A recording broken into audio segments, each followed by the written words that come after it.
قال تعالى وتعاليم تذكر تذكيرنا فهو الانتفاع والإفادة والاستفادة والحسنة مسوط في كتاب الله وسنة رسوله صلى الله عليه وسلم دلال الهدى هدى الرشد دلال الخير ابتغاء مرضات ابتغاء وجه ومرضات القرب وثوابه وصلاح العاقبة وحسن خاتمة الملك والخلق والعافية وشفينا رسول الله صلى رقم قصر من الكساء الإمام فؤاد وصوص حسن الشيخ مثل موجة تنقل في الدين وهذا محمد مهاجم قلب المصري محمد علي محمد بن علي الزبائن أجمعين نزم بالفرد أقدر وبشر بن مشبيل وخصوصا من المفسرين الحفاظ والقراء والمفسرين حديث الأولياء والصالحين سوفيا المحكم والمرضى والصلاة بجميع من الله يفتح علينا فتان في البدل ويهدينا السبيل وما فتوح المنه ورسوخ صلى الجسد والرسول فما نبيه يبدو الميزان من ما لا إله إلا الله القربين ينزلون في كل دين صالح لما جعل الله لوالدينا خاصة بين عامة وجعل الله في وشيخنا شو خاصة وشيخنا أجمعين وجعل الله في الآخرة وفوج المسلمين وفتح المسلمين ويرحم المسلمين ويولي عليه خير الكرام جميعا وسلم هل ما ضرب البطن وإني أظن وتمنى الموت وجعل الطويل بطاعة الله ورضا وصيحة كاملة ورزق مغفرة يشفي أمانة البربرية على ما نوى نبي محمد صلى الله عليه وسلم صلى الفاتحة.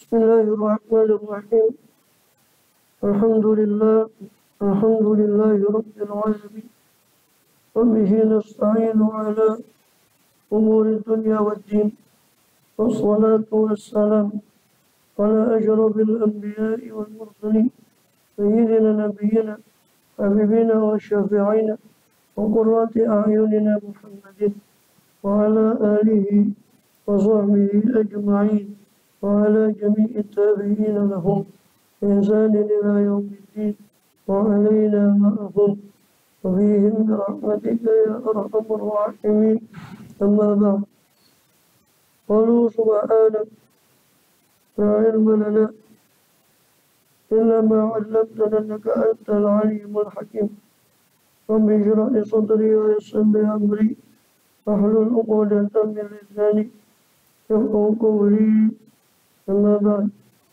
قال سبحانك alhamdulillah Allah SWT masih berkenan melimpahkan nikmat karunia pada kita semua bil khusus nikmatul iman Islam serta sehat walafiat sehingga dengan itu kita masih diizinkan oleh Allah Ta'ala untuk melakukan segala aktivitas kegiatan kita bil khusus dalam rangka menunaikan tugas utama kita dalam kehidupan dunia ini beribadah pada Allah Subhanahu wa Ta'ala. Kemudian kita masih melanjutkan di dalam pembahasan yang lalu dari kitab Jawahirul Quran. Masih di bab tentang Durarul Quran. Ini rangkaian ayat-ayat Durarul Quran mengenai bagaimana menyembah dan beribadah pada Allah SWT. Terakhir itu kemarin adalah ayat-ayat berkenaan dengan salam dan juga berkenaan dengan jihad fisabilillah. Berikutnya adalah ayat yang berkenaan dengan sholat khauf. Itu firman Allah SWT di surah An-Nisa di ayat rangkaian Durarul Quran 103 sampai 107. Itu firman Allah SWT. Firman Allah SWT. Wa idza qadaitum فإذا قضيتم الصلاة فاذكروا الله قياما وقعودا وعلى جنوبكم. Lalu apabila qadaytumus shalat, kalian telah menyelesaikan sholat.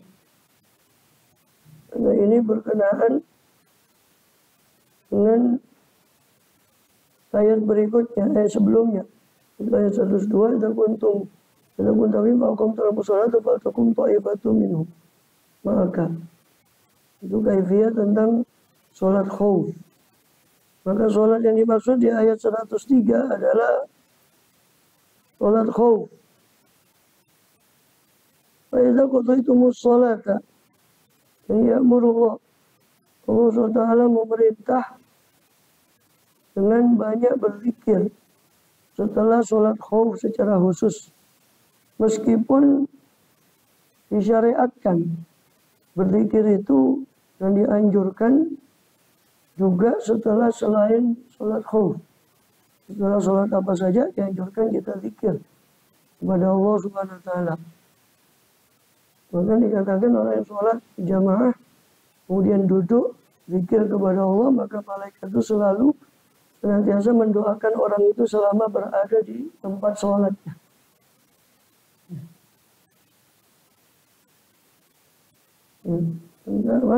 Dikatakan kalau di jamaah itu maka ada ayat Allah Ta'ala maka ta'alahu al-malaku, maka berdoa bagi dia malaikat umafillahu wa marhamu madama fi musallahu, selama dia berada di tempat sholatnya, atau malam yuhdis dalam riwayat yang lain selama dia belum berhadas.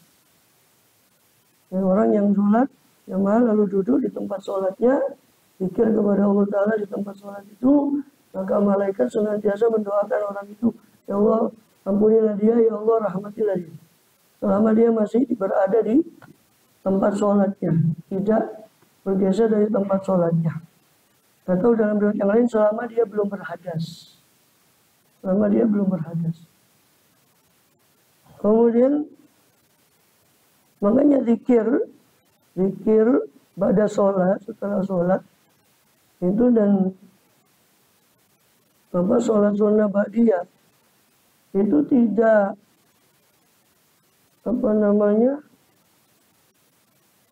tidak habis waktunya, ya, selama masih ada waktu sholat tersebut.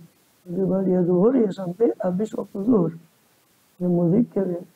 Begitu seperti juga tertera pada kitab yang berkenaan dengan wirid seperti Masakul Qalibnya Habib Thohir yang Simin Thohir. Jadi wirid yang berlaku setelah sholat itu tidak habis waktunya kecuali bersamaan dengan waktu sholat itu habis, termasuk ba'diyahnya.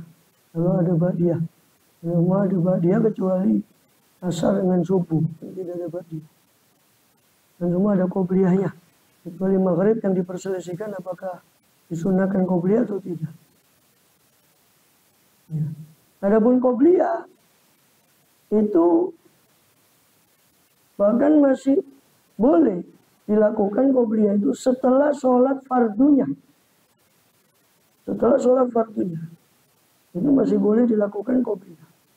Karena waktu qobliyah itu masih ada selama dimulai dari masuknya waktu sholat tersebut sampai berakhirnya waktu sholat tersebut, itu qobliyah.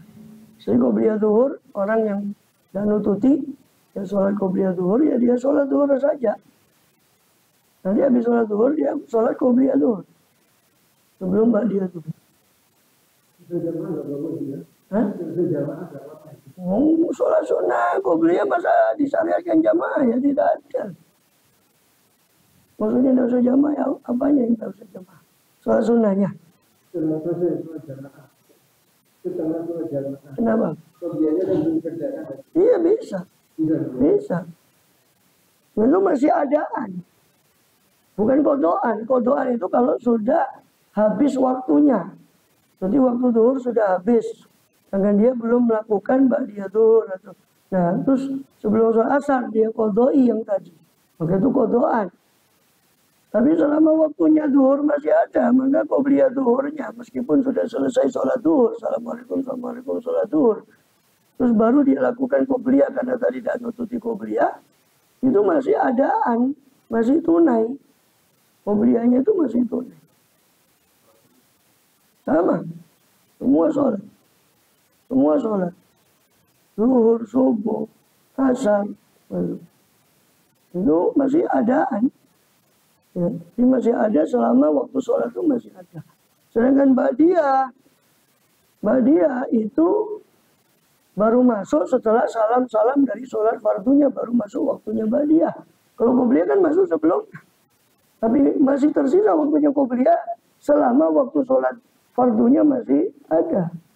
Sedangkan ba'diyah itu sama, berakhirnya itu selama waktu fardunya masih ada, ba'diyah masih boleh.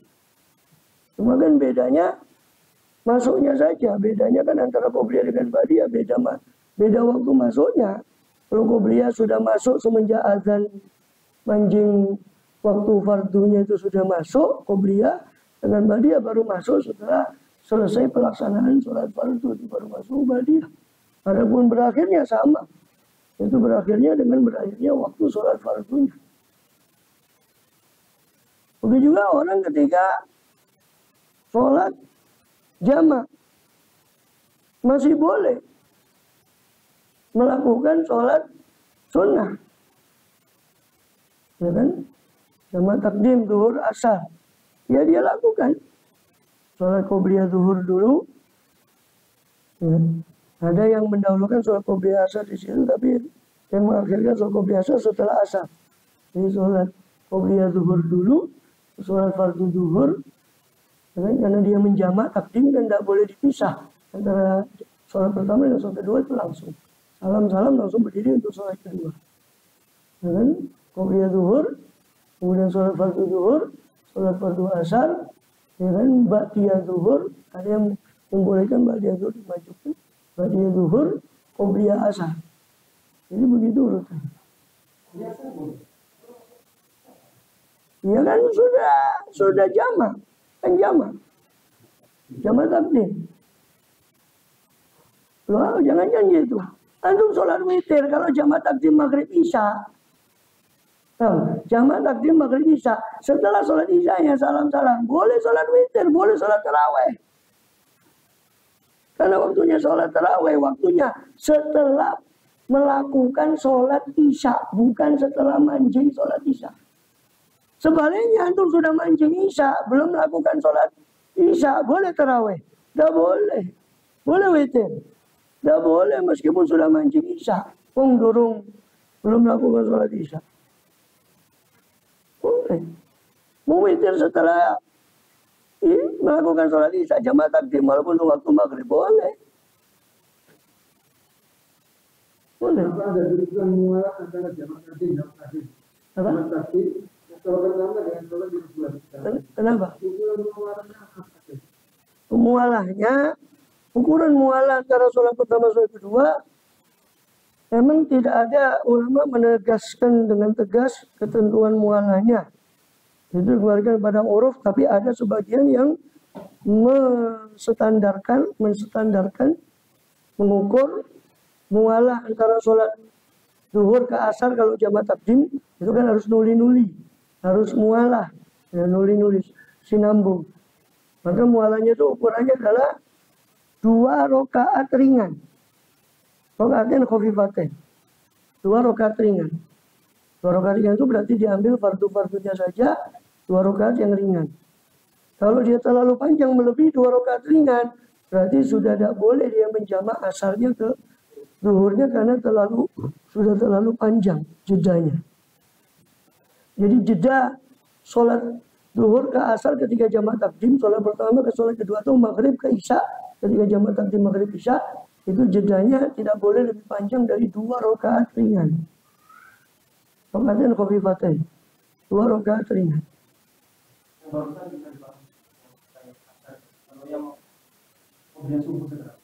Iya, kenapa?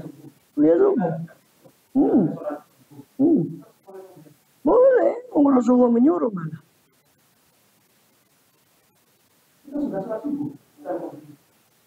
Hah?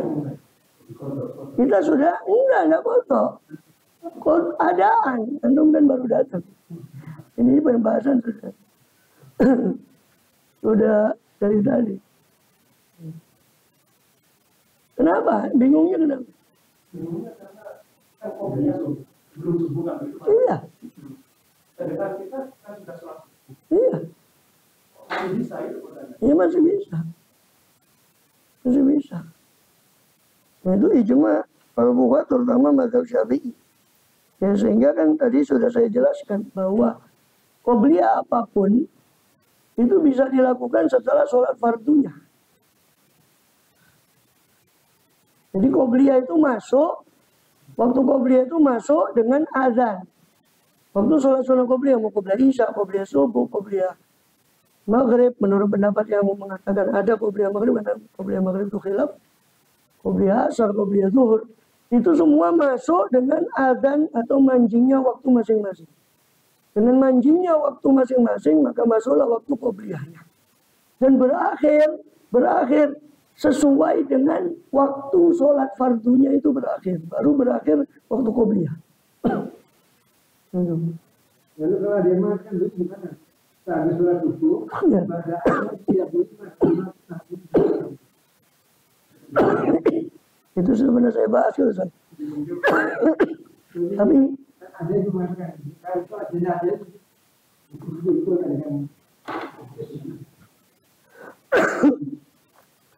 kan kaedahnya itu kan tidak boleh melakukan sholat, dan memang dilarang oleh Rasul SAW. Ya kan, Rasul di dalam hadisnya yang panjang, dia hadis riwayat Amr bin Absah dan juga riwayat yang lain, melarang untuk menguburkan jenazah di 3 waktu dan sholat di 3 waktu. Cuma bedanya kalau menguburkan jenazah itu cuma makruh saja, tidak sampai haram. Kalau sholat dipahami oleh jumhur ulama, kecuali bagian pendapat itu haram, bukan makruh kalau sholat. Itu setelah melakukan sholat subuh. Setelah melakukan sholat subuh berarti ya, kalau sholat subuhnya 4:30 atau jam 5 ya setelah salam sholat subuh, itu tidak boleh melakukan sholat lagi. Tidak boleh melakukan sholat. Kemudian sholat setelah waktu istiwa. Jadi waktu pas matahari di tengah, itu nggak boleh sholat istiwa. Matahari pasti tengah-tengah. Ya, istiwa. Itu nggak boleh sholat. Itu cuma 3 menit.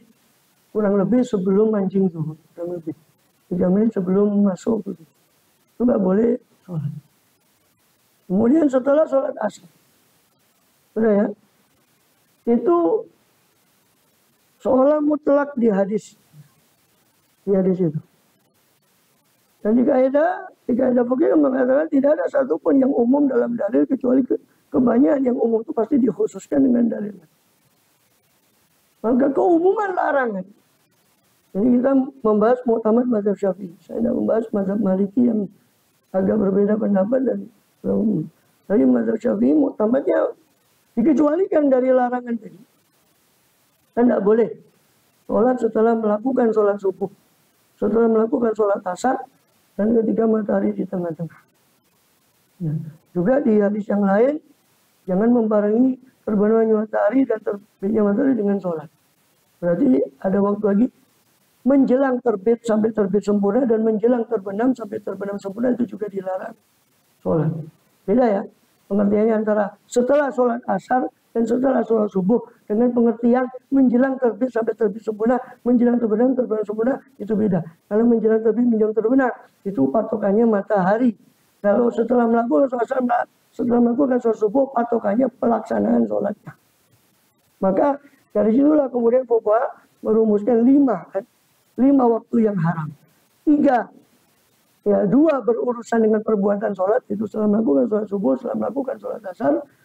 3 berurusan dengan waktu, yaitu matahari istiwa tengah-tengah, ketika matahari menjelang terbenam sempurna, menjelang terbit sampai terbit sempurna. Nah, Kemudian itu hadis umum, seolah-olah umum dan berlaku berarti melarang sholat. Pengertian melarang sholat berarti kan sholat semua. Mafhum dari hadis. Tapi kemudian ada penghususan di beberapa hadis. Seperti dalam riwayat satu riwayat Rasulullah mengatakan, ya Bani Abdi Manaf, ya wahai Bani Abdi Manaf, jangan kalian melarang orang sholat di haram ini, di tanah haram ini Mekah, kapanpun dia mau. Maka dikecualikanlah di situ di tanah haram. Ketika orang di Masjidil Haram kapanpun boleh sholat, pengecualian dari Rasul sendiri.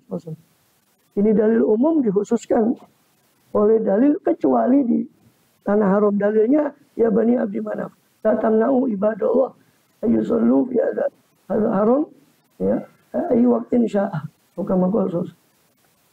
Kemudian dikhususkan lagi dengan perbuatan Rasulullah sendiri. Seperti hadis riwayat Bukhari dan yang lainnya. Ya, hadis riwayat Bukhari dan yang lainnya bahwa Rasulullah SAW sholat habis asar. Boleh ditanya oleh Ummu Salamah, salah satu istri beliau radhiyallahu anha, itu tanya, ya Rasulullah, katanya jenengan tidak boleh sholat habis asar. Kok jenengan melakukan sholat habis asar? Maka dikatakan di situ tadi habis zuhur tadi saya sibuk menerima tamu, yaitu wufud, utusan-utusan dari kabilah yang menyatakan berbaiat masuk Islam. Maka saya belum sholat sunnah zuhur. Yang kamu lihat itu yaitu saya sholat sunnah zuhur itu yang kamu lihat itu sholat sunnah zuhur yang tadi. Itu beliau lakukan setelah sholat asar. Dari situ ulama khususnya Syafi'iyah merumuskan dikecualikan sholat yang ada sabab yang mendahului, sabab mutaqaddim. Dikecualikan sholat yang punya sabab mendahului. Ada jenazah, sholat jenazah. Ada sabab yang mendahului kan? Kenapa sholat? Ada jenazah. Maka sholat yang punya sabab yang mendahului itu meskipun di waktu yang diharamkan sholat itu dibolehkan. Dibolehkan. Dikuatkan lagi dengan fi'il atau perbuatan Rasulullah sendiri SAW.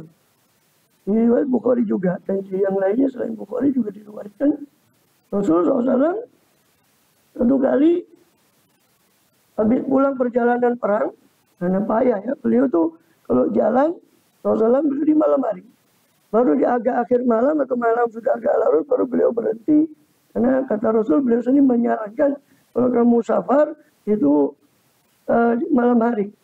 Fa innal ardu tutwa bil lail ma la tutwa bin nahar.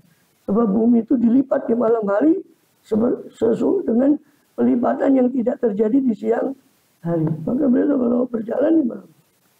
Menjelang akhir malam beliau istirahat.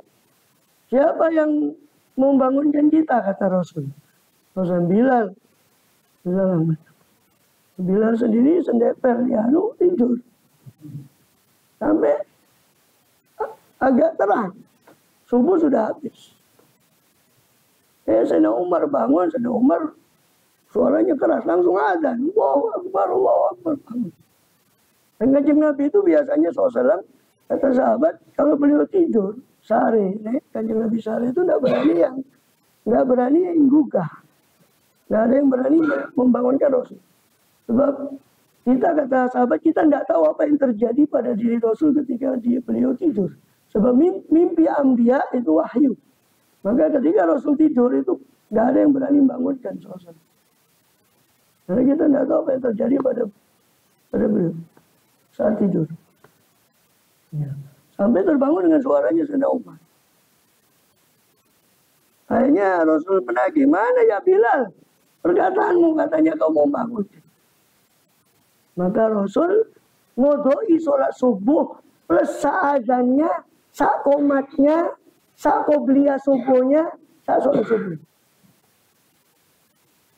Padahal itu masih waktu kemungkinan, wallahu a'lam, masih waktu yang diharamkan sholat karena belum begitu naik matahari. Kalau ada kejadian lain, memang beliau sudah naik. Beliau jalan sedikit, terus beliau baru sholat. Karena itu, wallahu a'lam, di tafsir hadis disebutkan itu tempat yang dimurkai oleh Allah ketika beliau suruh percepat dulu dia di tempat itu baru boleh mengkodoi sholat. Kalau itu agak naik matanya. Ya. Nah, diperkuat dari situ. Maka mengkodok sholat kapanpun boleh. Sekarang itu mengkodok sholat subuh tadi umpama boleh. Kenapa? Karena itu termasuk sholat yang punya sabab yang mutaqaddim, sabab yang mendahului. Kenapa kamu sholat? Saya ketinggalan sholat tadi, saya ngotot. Sabab yang mendahului. Tapi sholat-sholat yang tidak punya sabab yang mendahului. Contoh apa? Yang tidak punya sabab? Sabab yang mendahului ya? Tidak punya sabab yang mendahului. Contoh istikharah. Minta petunjuk. Kan sholat dulu baru petunjuknya kan gitu. Ya. Sholat dulu baru petunjuknya. Berarti istikharah itu bukan sholat yang sababnya mendahului, tapi sababnya mengakhiri. Sholat hajat. Sholat dulu insya Allah teko hajat ini. Nah sholat-sholat seperti ini nggak boleh dilakukan di waktu-waktu yang haram itu tadi. Itu rumusan dari para fuqaha. Berdasarkan hadis-hadis tadi, termasuk hadis ya, Rasul mengatakan, ini saya sholat ini, kata Rasul kepada Ummu Salamah, tadi ba'diyah zuhur, yaitu yang saya lakukan ini.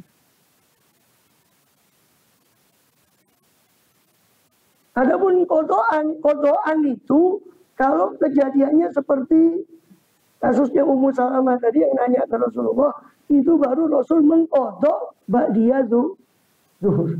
Tapi kalau kita melakukan qobliyah zuhur, kita tadi datang ke masjid, karena terlambat, dan nututi qobliyah zuhur.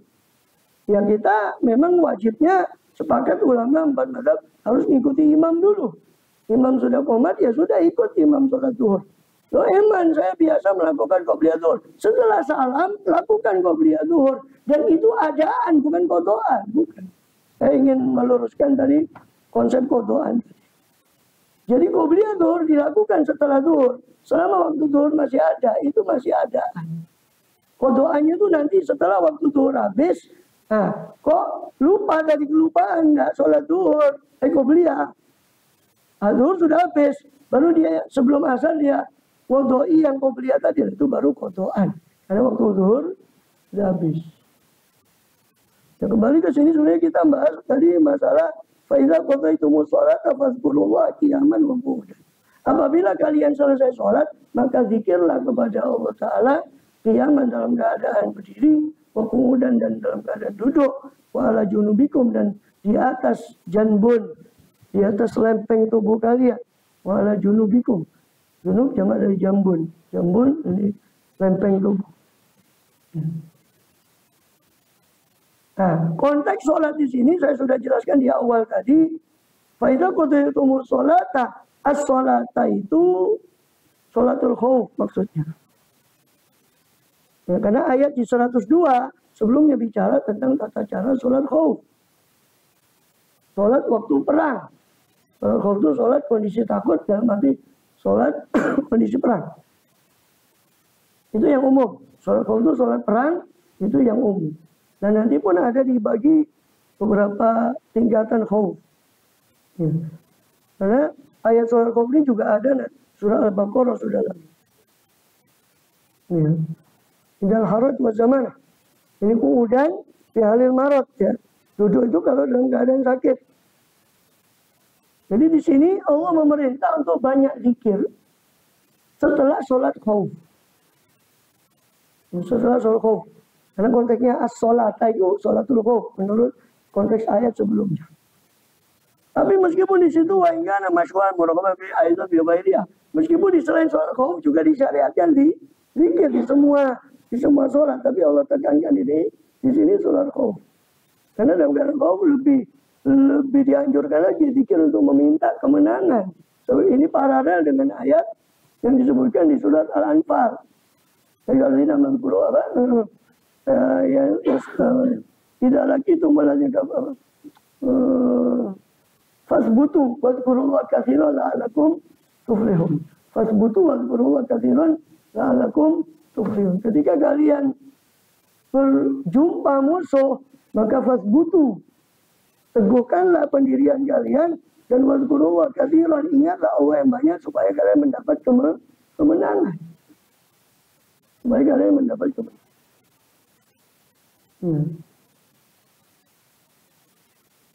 Kemudian wala tanazu fatafshalu tatabari hukum. Dan jangan kalian saling berselisih, ya, fatafshalu sehingga kalian lemah, tatabari hukum dan hilanglah kekuatan kalian. Aina surukum, hilanglah pertolongan Allah dari kalian karena perselisihan.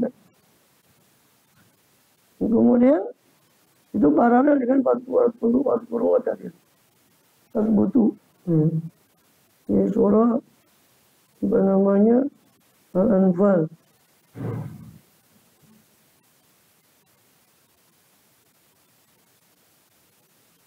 Al-Anfal. Idza laqitum fi'atan fasbutu wadhkurullaha katsiran la'allakum tuflihun. Wa ati'u Allah wa rasulahu wa la tanasau wa tafshalu wa tadabarikum wasbiru. Innallaha ma'as sabirin. Wahai orang yang beriman, tidak lagi tumfiatan, kalau kalian berjumpa satu kelompok musuh, fasbutu, maka teguhkanlah pendirian kalian untuk berjihad melawan musuh tadi, wazkurullah katsiran. Zikirlah kepada Allah yang banyak. Maka dalam konteks perang, dalam konteks salat khauf itu lebih dituntut zikir. Zikir yang banyak. Makanya di sini pada saat itu salat fazkurullah qiyaman, kemudian ketika kalian selesai salat khauf, maka walaupun salatnya sudah selesai, uzkurullah, zikirlah kepada Allah baik dalam keadaan berdiri, duduk ataupun berbaring. Ya, itu. Jadi kalau mau tanya kemenangan Islam, Nasrullah, ya ini konsepnya. Masalahnya kita tanya-tanya mata Nasrullah. Kapan pertolongan Allah itu datang? Kita sudah memenuhi tidak syarat-syaratnya pertolongan Allah tadi. Kalau tidak, terus kok kita mau tanya, mana pertolongan Allah katanya? Padahal sudah jelas intan surullah. Kalau kamu menolong Allah, Allah pasti akan menolong kamu. Itu syaratnya. Dan sekarang bagaimana kita sendiri sebagai umat Islam ya dapat Islam. Ya, terus minta pertolongan Allah datang. Ini repot. Syaratnya belum terpenuhi, minta yang disyaratkan, minta janji tanpa memenuhi syarat. Ya itu tidak bisa. Penggambarannya Kanjeng Nabi masih gesang, masih hidup saja SAW di perang Uhud, ya kan? Terus apa? Nah, pemanah itu nulayani perintahnya Kanjeng Nabi, suruh tetap di bukit ini, menang kami menang, di bawah atau kalah, kalian tetap di bukit ini. Deluyur ke bawah, menyalahi perintah Rasulullah yang asalnya menang kaum muslimin. Orang musyrikin melihat itu posisi kosong. Ya Khalid bin Walid waktu itu masih musyrik. Ya Khalid bin Walid itu orang ahli perang. Dia lihat situ kosong, dia putar lagi, dia kuasai bukit itu. Akhirnya kalah. Itu Kanjeng Nabi masih hidup, menyalahi perintah Kanjeng Nabi. Allah kasih pelajaran berupa kekalahan. Nah, bagaimana sekarang 1400 tahun yang lalu dari hidupnya Rasulullah SAW, terus kita menyalahi sunnatullah. Ya mohon maaf, saya tidak ingin mengecam masalah demo ini dan demo itu. Itu cuma demo, tapi tidak demo ke Allah di malam hari. Terus mengharap kapan pertolongan Allah datang. Ya cuma bisa demo, kalau di waktunya gimana, bangun malamnya gimana, sunnahnya Rasul gimana. Hanya mengandalkan kekuatan fisik kan. Demo itu kan hanya mengandalkan kekuatan. Terus mengharap pertolongan Allah datang. Dari mana? Tidak bisa. Kemudian fa idza tuma'nantum faqimus shalah. Jika kalian tenang, sudah tenang, maka dirikanlah sholat. Ya. Fa idza tuma'nantum faqimus shalah. Jika kalian telah tenang hati kalian, maka dirikanlah sholat. Ya. Hai, faiza amintum, kalau kalian tenang dalam hati sudah aman, hilang rasa khauf tadi, takut tadi, maka dirikanlah sholat. Dan telah datang tumakninah, dirikanlah sholat. Fa'atimu sholat. Hai, fa'atimuha, maka dirikan sholat maksudnya sempurnakan sholat seperti biasa. Tapi kalau kalian dalam keadaan takut tadi, boleh kalian mendapat keringanan dalam sholat kalian. Apalagi kalau sudah iltihamal kita, karena kan kalau kita bahas secara fikih, cara sholat kau itu kan ada 3, musuh di kiblat, musuh di selain kiblat, dan ketiga iltihamal kita, ketika peperangan sudah berkecamuk. Bahkan ketika peperangan sudah berkecamuk, itu boleh kiaman wakudan. Coba di surah Baqarah itu ayatnya itu la ilaha illallah.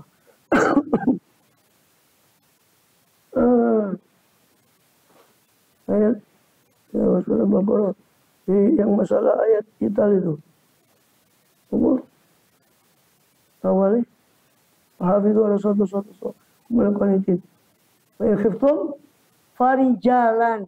Fa khiftum farijalan au rubbanan. Hafidhu ala salatu wusta wa qumu lillahi qanitin. Ya, ay sakitin. Berdirilah kepada Allah dalam keadaan qanitin, tenang, khusyuk, yakni sakitin. Karena menurut asbabun nuzulnya ayat ini, itu dulu orang tuh mau sholat sambil ngobrol sama temannya. Setelah turun ayat ini, waktu mulai qanitin, maka disuruh oleh Allah diam. Nah, lanjutkan ayatnya, ya kan? Waktu mulai qanitin. Fa in khiftum farijalan aw rukbana. Tapi ketika kalian takut, ya, farijalan aw rukbana, maka laksanakan sholat itu dengan berjalan ataupun rukbana, menunggang kendaraan, ya, menunggang kendaraan. 229. Ya. 239. Contohnya, fa idza amintum fadhkurullaha kama 'allamakum. Kalau sudah ini di sini fa idza ma'anantum faqimus shalah. Di An-Nisa. Di Al-Baqarah 239, fa idza amintum fadhkurullaha kama 'allamakum. Kalau sudah aman, maka zikirlah kepada Allah, sholatlah seperti Rasul sudah ajarkan, sholat yang benar, tanpa ada kortingan, tanpa ada keringanan. Keringanan itu hanya berlaku ketika kalian takut. Faizat ma'angan tuh kalau kalian sudah tenang, maka faqimus sholai fa'atimuha, maka sempurnakan sholat itu. Inna sholat akan mu'minina kitaban mawquta. Sesungguhnya sholat itu, kata seorang mu'min itu kitaban mawquta. Dan ada pun Rasulullah SAW sudah tidak usah ditanya. Bagaimana riwayat Siti Aisyah radhiyallahu anha, karena Rasulullah SAW yadhkuru fi kulli ahyani, adalah Rasulullah itu selalu zikir kepada Allah di setiap waktunya beliau. Selalu zikir kepada Allah. Faqimu shalah yatimu arba'an atau atimuha. Ya, wa aqimu kama amirtum bi hududi khusyu'a sujudi ruku'a. Demi syu'uniyah, sempurnakan salat itu dengan batasannya, khusyuknya dan sebagainya. Para sufi memiliki tafsir isyari dari ayat ini. Apa? Fa'idat ma'natum faqimus shalah. Inna sholata alal mu'minina kitaban mawquta. Tafsir isyari dari para sufi pada ayat ini, bahwa waktu sholat itu ada waktu 2. Ada waktu zahir, ada waktu batin. Waktu zahir itu adalah yang kita tahu, manjingnya sholat itu. Zuhur, matahari lingsir ke barat. Asar, bayangan benda sama dengan bendanya. Maghrib, terbangnya busur matahari. Isya, hilangnya mega merah di ufuk barat, berkas cahaya matahari yang baru terbenam tadi. Mega merah kan berkas cahaya matahari yang baru terbenam itu hilang. Isya mas. Mega merah muncul itu masih ada waktu maghrib. Ya, waktu isya itu syafaqul ahmar ya. Mega merah itu masih ada itu. Tadi isya ada. Ya, ketika mega merah itu. Kemudian subuh itu fajar shadiq. Itu waktu zahir. Waktu batin, fa'idat ma'nantum. Ketika hatimu sudah tumanina, baru dirikanlah sholat. Itu tafsir isyari dari para sufi. Jadi waktu sholat itu ada waktu zahir, ada waktu batin. Waktu batin, yaitu fa'idat ma'nantum. Itu waktu batin. Ini namanya tafsir isyari. Mereka tidak mengatakan, ini maknanya fa'idat ma'nantum. Enggak. Mereka tidak mengingkari. Bedanya dengan tafsir batiniyah, kalau Syiah, Batiniyah atau Ismailiyah itu menganggap zahir Quran ini tidak ada, semuanya itu merujuk pada makna batin. Kalau tafsir Isyari dari para sufi, mereka tetap mengakui tafsir zahirnya fa'idat ma'nantum. Tapi mereka memiliki lintasan batin tentang tafsir ayat ini yang berbeda daripada itu. Fa'idat ma'nantum baik ketika hati kalian tenang baru dirikan sholat. Bukan hati masih ruwet, ujuk-ujuk di sini langsung Allahu Akbar. Karena hatinya belum tenang. Maka waktu batin seorang untuk sholat adalah fa'idat ma'nantum. Itu waktu batin. Inna sholat akan mu'min kita bermamputa. Wala tahinu. Ay mafrudoh. Punya sholat itu ada. Apa sholat itu? Atas orang mukmin itu kitaban, suatu ketentuan yang mauqutan, yang sudah diwajibkan atau ay mafrudon kata Ibnu Abbas. Ya. Ibnu Mas'ud mengatakan ay waktan ka waktil haji. Sudah ada waktunya, setiap haji juga ada waktunya. Sebelum Syawal belum bisa. Ya kan? Ihram untuk haji. Karena al-haji asyurun ma'lumat. Syawal, Dzulqa'dah dan 10 Dzulhijjah itu waktunya haji. Haji itu bulan yang tertentu. Ya. Itu. Kemudian kita mengikuti kewajiban mafruḍan muqaddaran. Sebagian menafsirkan kitab mengikuti itu kewajiban yang mafruḍan muqaddaran, yang sudah dikadarkan ketika hadir 4 rakaat, ketika safar 2 rakaat. Sebenarnya khauf ini, khauf kebetulan memang safarnya, maka 2 rakaat. Ya. Kemudian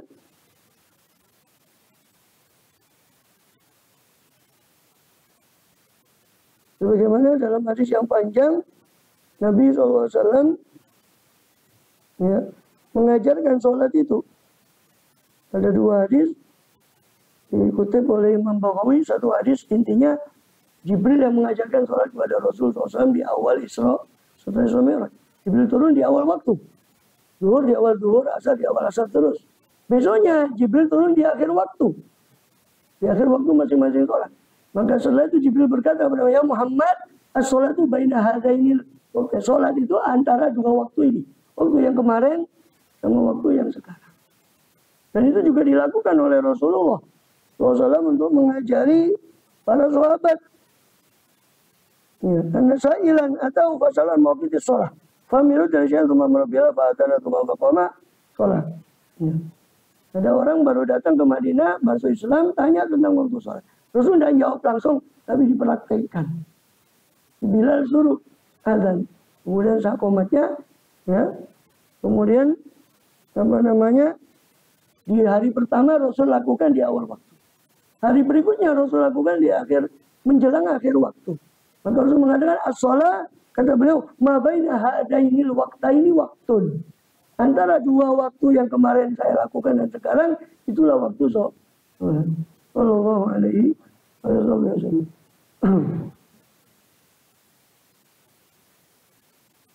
Kemudian dari Sahih Muslim itu juga akan didapati hadis yang panjang dari Amr bin Absah. Yang beliau itu mu'alaf datang ke Rasulullah waktu Rasul masih di Mekah.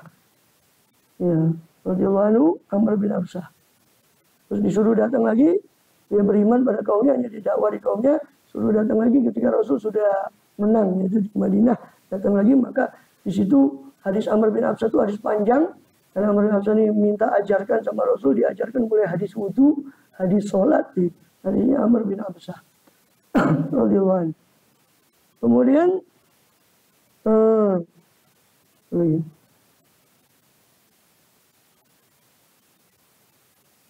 Bagaimana pakai musola?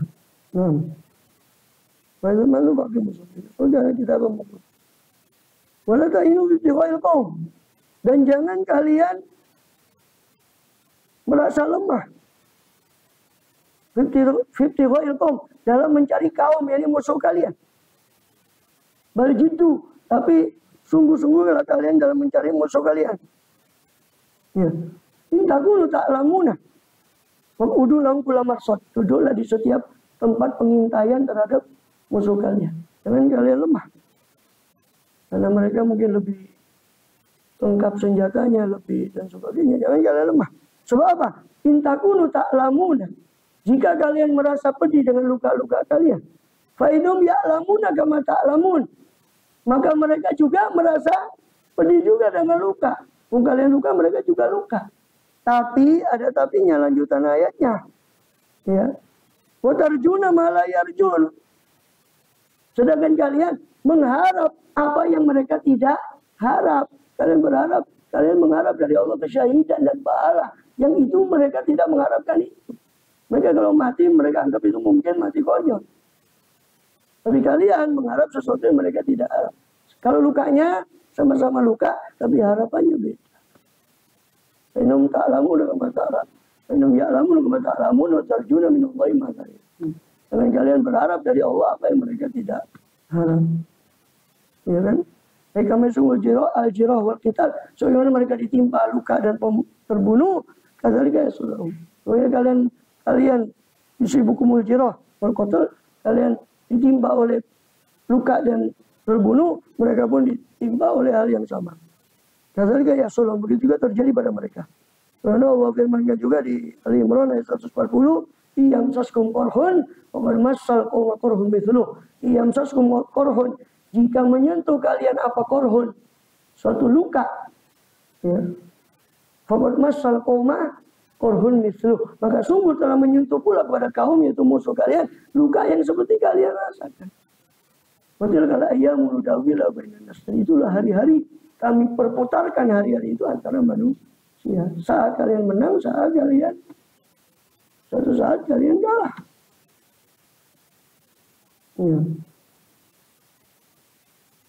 Supaya Allah mengangkat derajatnya Rasulullah SAW dan para kaum muslimin dalam berjihad tadi. Ya. Menang terus ini.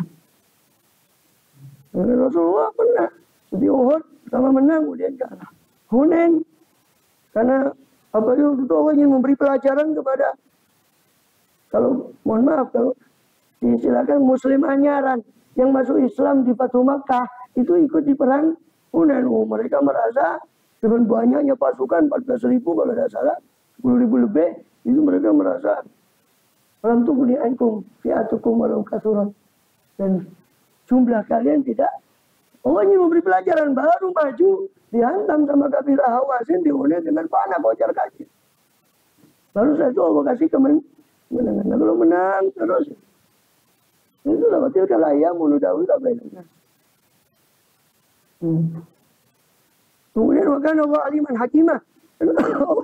Allah Maha mengetahui dan Allah Maha bijaksana. Ya kan?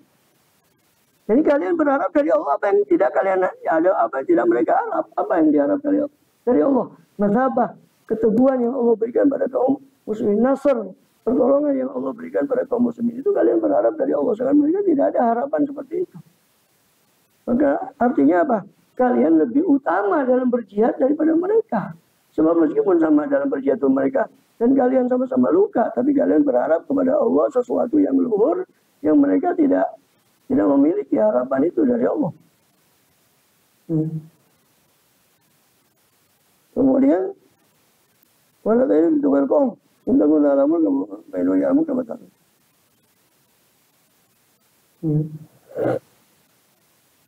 Ada yang mengatakan berharap itu ta'amul belajar atau belajar nasar di dunia menuju. Menurut biraja al-qawl dan biraja al-qaif lah itu. Kemudian ayat yarjuna minallah ay takhafuna minallah. Bagian mengatakan yarjun itu artinya takhafut. Kalian takut kepada Allah, kepada sesuatu yang mereka tidak takut kepadanya, itu azab Allah. Kalau kalian lari dari perintah jihad tadi.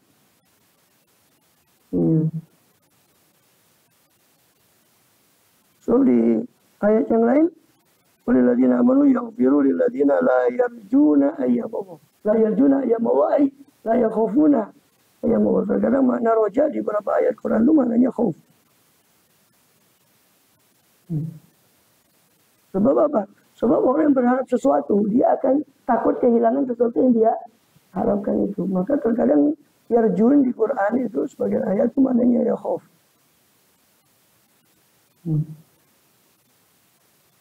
Jadi malakum la tarjuna lillahi waqara. Kenapa kalian tidak takut kepada waqar, kepada keagungan Allah? Bukan la yarjuna lillahi waqar. bukan mengharap. Tapi kenapa kalian tidak takut? Bukan Allah aliman hakimah. Inna anzalna ilaika kitabal haqqa tahkuma bainan nas. Bima araka wa la takun khayna khusima. Sesungguhnya kami turunkan kepada engkau ya Muhammad Alkitab Al-Quran ini bil haqqi dengan kebenaran.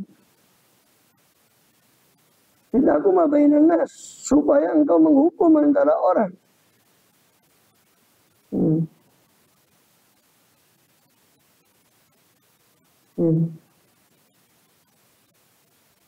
Bima arakallah, dengan apa yang Allah perlihatkan kepada engkau.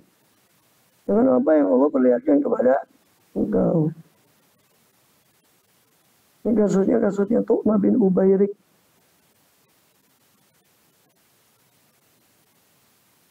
Yang intinya ayat ini para ahli usul mendasari pendapat bahwa Nabi itu boleh berijtihad. Nabi boleh berijtihad. Ya. Misalkan ayat ini. Kan dikatakan inna zalika kitaba bil haqqi litahkuma bainan nas bima araqau, supaya kamu menghukum, ya kan, dengan antara manusia dengan apa yang Allah perlihatkan kepada kamu berupa wahyu tadi. Wala takun khayna khusima, dan jangan kamu menjadi penolong kepada atau pembela kepada khainin, orang yang berkhianat.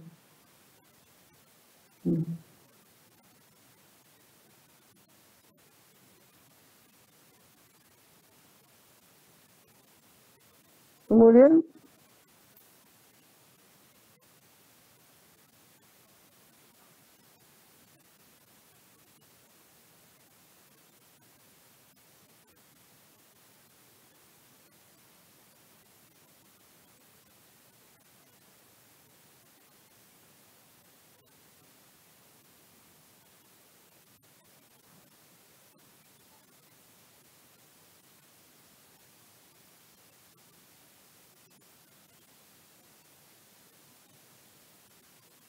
ya, itu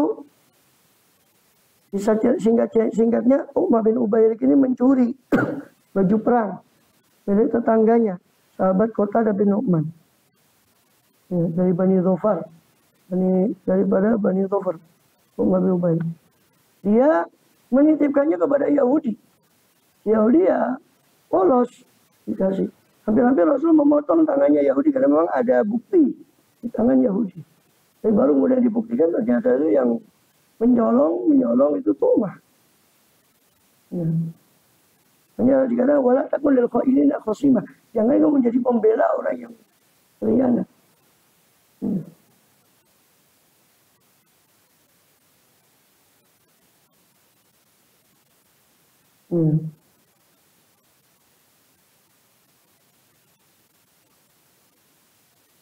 Turun ayat ini untuk memperingatkan tentang Tu'mah tadi. Kemudian wastaghfirillah, minta ampunlah kau kepada Allah. Itu perintahnya kepada Rasul. Istaghfir ay anta, mukhatabnya kepada Rasul. Minta ampunlah kau ya Rasul kepada Allah.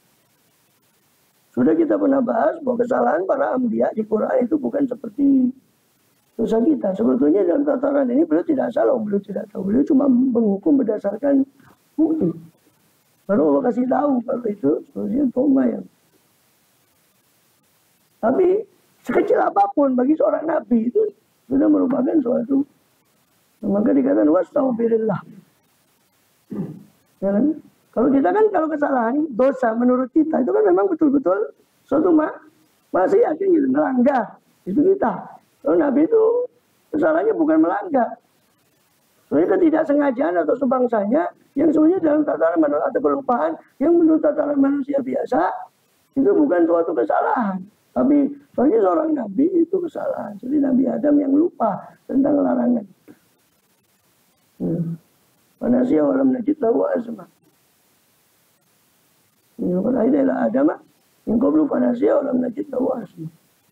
Juga Nabi Musa yang tidak sengaja menempeleng orang itu tanpa bermaksud untuk membunuh.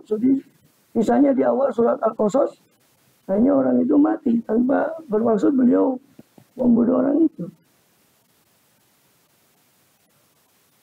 Wastaghfirillah, innallaha kana ghafurur rahim. Sesungguhnya Allah itu Maha Pengampun lagi Maha Penyayang. Jadi sebagian makanya ditafsiri, sebagian menafsirkan istaghfir ay istaghfir mimma hamamta. Minta ampunlah daripada apa yang kau kepingin untuk menghukum si Yahudi tadi, padahal dia tidak bersalah. Padahal ham itu kan belum keinginan, itu sebelum ada kesengajaan untuk melakukannya, itu belum dianggap. Tapi bagi beliau sosok itu sudah merupakan suatu salah. Astagfirullah.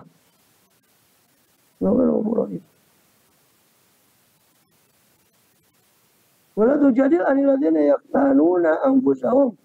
Innallaha man kana khawanan. Dan jangan kamu berdebat anil ladzina yaqtanuna anfusahum, untuk membela orang yang mengkhianati diri mereka sendiri. Innallaha man kana khawanan, sebab Allah tidak suka orang yang suka berkhianat dan asim, dan Allah tidak suka daripada pelaku dosa. Allah tidak suka orang yang melakukan dosa. Ini mengkhianati diri mereka sendiri dengan khianat dan sarikoh, dengan menipu dan mencuri tadi.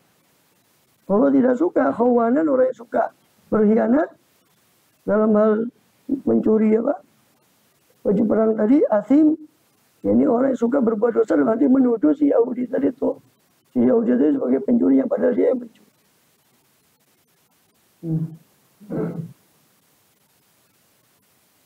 Sebagian menafsirkan ini wastaghfirillah dan wala tujadil ini khitabnya kepada Nabi, tapi maksudnya kepada umatnya.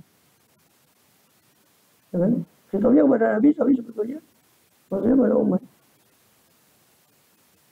Allahu a'lam bishawab. Ada waktu sedikit. Kayaknya belum kecanda-canda.